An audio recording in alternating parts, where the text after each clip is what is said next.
Come on, I have a recipe for you. Delicious homemade garlic loaves. You can prepare them in a few minutes. Here's a list of the ingredients you need. You can find the same list in the description under the video. Under the video, I also add a link to the blog where you will find all my recipes. We need 3 garlic baguettes. Inside, pour a little bit of grated cheese. Cut the loaves so as not to cut through them all the way inside.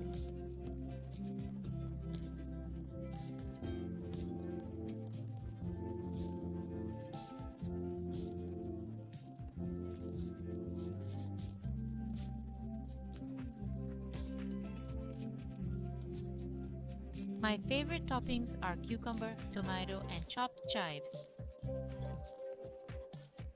Of course, the toppings can be whatever you like, ketchup of course, and your favorite sauces.